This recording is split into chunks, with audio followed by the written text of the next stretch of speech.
Hello and welcome here to more TALKFCB and welcome back to the channel, guys. It was a stunning weekend for us Barcelona fans. Real Madrid dropping points on the Saturday, and on the Sunday, Atletico Madrid losing to Athletic Club. We have the opportunity on Thursday to go top of the league. Absolutely unbelievable for us. But in today's video, guys, it is something a little bit different. Something that I've really wanted to do over the past few days, but I haven't had quite the time, haven't quite had the opportunity in my schedule to talk about it. So today, we are discussing Laporta's stance on the Super League, but his full stance, the truth, not just what the media want to spin you. This is exactly what he said and exactly where he stands.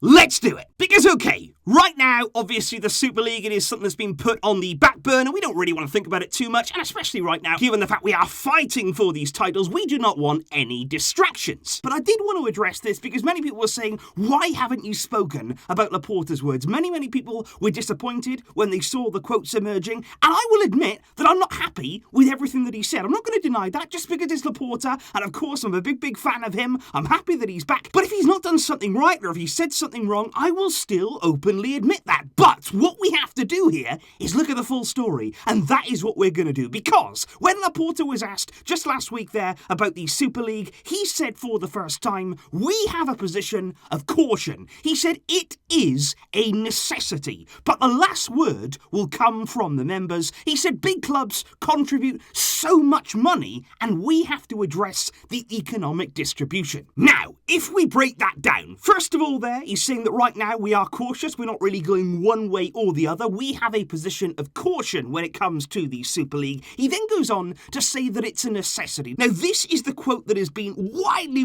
reported, that basically Laporta came out and said, right, we need the Super League. But he didn't really say that. All he said was, because of the financial situation, something like this has become a bit of a necessity. But as we've always said, it's not even going to be decided by him. He will not decide whether or not we join the Super League. That will come down to the club members, and he says it there. He said the big clubs there do spend a lot of money. They put a lot of money into these elite competitions, and as a result, we are now the ones who are struggling the most. But what I would say to that is, no, I do not agree that the Super League in its current format is the answer. I'm going to go on to talk about UEFA in just a moment's time, because by all means they are not innocent, but I've always said there that closed competition, that didn't sit well with me. I cannot support that format of the Super League, and I don't agree that that would be a necessity. But this is the part here that doesn't seem to have been reported. The fact that Laporta, in that very same interview, just seconds after he said that, he also went on to say the following words. He said it has to be an attractive competition. He said based on sporting merit. He said we are defenders of the domestic leagues and we're open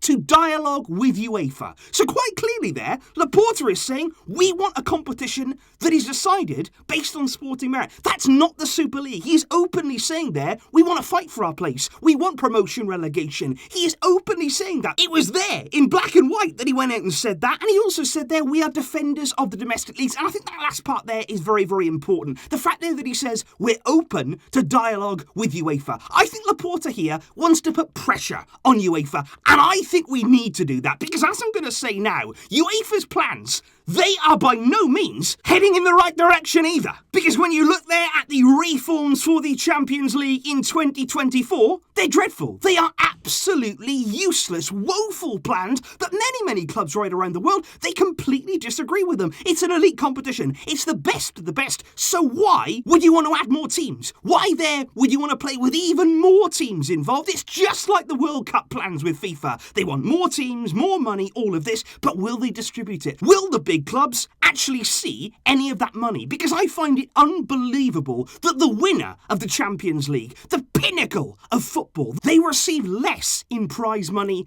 than the Championship playoff final. The second tier of English football, the winner of that playoff final gets more money than the Champions League winner. It doesn't add up. It does not make sense. And then you've even got the fact that, UEFA, they're going to give away some spots. The fact that they've increased the amount of teams in the Champions League from 2024. What they are are going to do is give up spots there for elite clubs with the highest coefficients who failed to qualify. So basically, if you haven't quite qualified for the Champions League and you're a big club, you can be in it anyway. What difference is that to the Super League? You are handing out places to clubs who have not earned them on merit. And that's wrong too. And just because we are against the format here of the Super League, just because we didn't want it to go forward in that way, it doesn't mean now that we have to just accept everything UEFA put our way. They are not dictators in this sport, just like the way Florentino Perez, he couldn't tell us all what to do. But the UEFA president too, he can't just make up his own rules.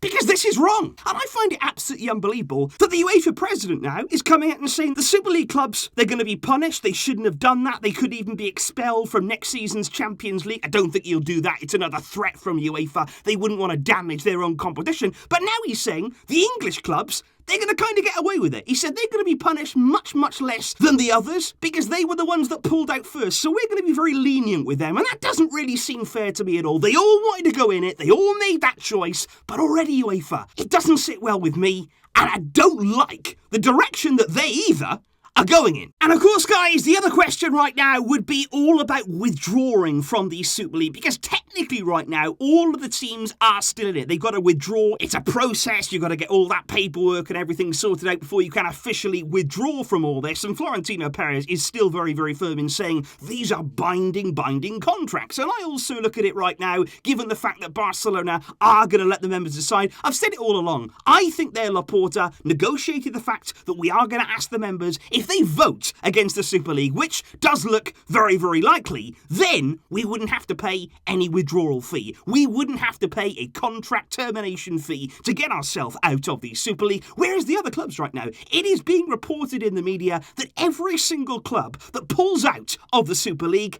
they're going to have to stump up 150 to 300 million euros. And that is interesting, because that would explain why the likes of Barcelona, Real Madrid, they are hanging on in there. I don't really like the fact that we're still technically in it, but Juventus, AC Milan, they are technically still in it too. And I just wonder here whether these clubs, they don't want to get drawn into that big withdrawal fee, whereas the English clubs, I think once Man City left, they all sort of fell down like a pack of cards. We've all seen the protests, and they wanted to get out. But will they have to pay for that mistake? So I did just want to bring you here that video today, guys, just to clear some things up. I didn't want you thinking that I wasn't going to discuss what Laporta said. I think it's very, very important there that we look into those full quotes, and I can understand his point of view, but I think firmly for us, we're against that Super League format. He is too. He has not denied that, and I think right now we've got to wait and see what happens. I think we have to keep the pressure on UEFA. I don't believe they should be allowed to just go forward and put whatever reforms they want out there that are simply not fit for the football that we want to see. So let me know your thoughts. What do you feel right now when looking at the Super League? What do you feel when looking at these Champions League reforms? For me, the format of both of them are not acceptable. We need to find alternatives, and we got to push for that. We have to fight for the sport that we love. Let me know your thoughts in the comments down below, guys. I'll be back soon, of course, with more videos to come. But until next time, as always, Visca El Barça.